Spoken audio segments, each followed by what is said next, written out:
Welcome back to another book review on Christianity 101. Today we're looking at a book from the Jesus Library, a series edited by Michael Green. And this one is called The Counseling of Jesus by Duncan Buchanan.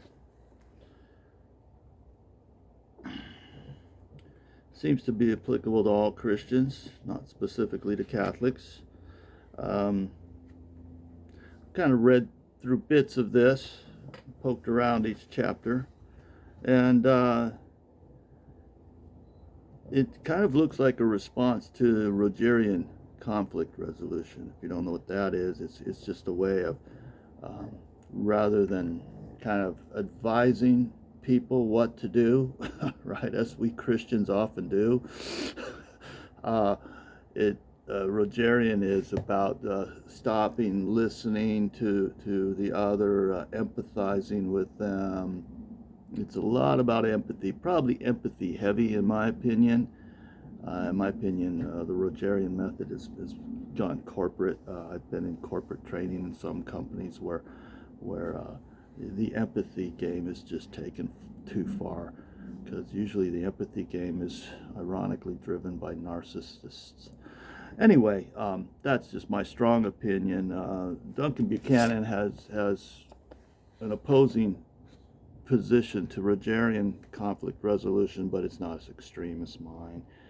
He seems to be trying to find some middle ground of how Christians could give biblical advice to people, and at the same time stand back and listen and so forth.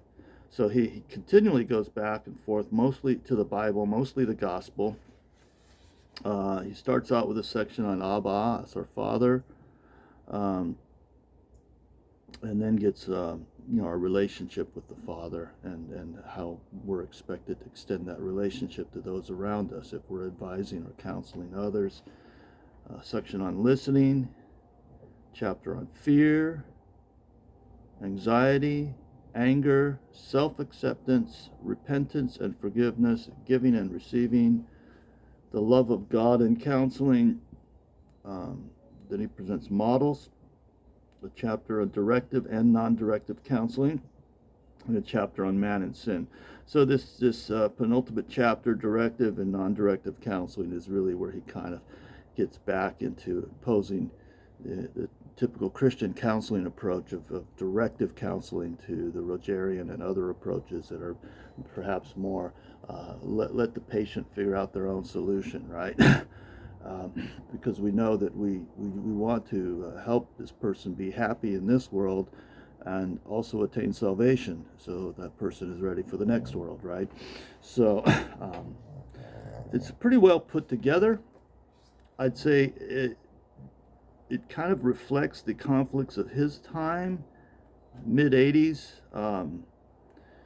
He continually refers back and forth to racial conflict, which I find is interesting, because that I remember the mid-80s. In the big cities anyway, that was a big deal. I don't think we have as much racial conflict now as the mass media likes to portray it. But definitely in the 80s, you had a lot of gentrification, people moving into poorer neighborhoods, typically neighborhoods of color, and not always being respectful of people and that. But that's part of our role as stewards, right, is that if we do go into other areas, we need to kind of get along with people and be compassionate and human to people. So overall, this Counsel of Jesus is a pretty darn good book, and it must have a reputation in the Christian counseling world, because I'm shipping this off to a man in Singapore, right? That person's willing to pay a premium for the shipping of this particular used book. So I think it's pretty good. I also am intrigued by some of the titles that are in the Jesus Library.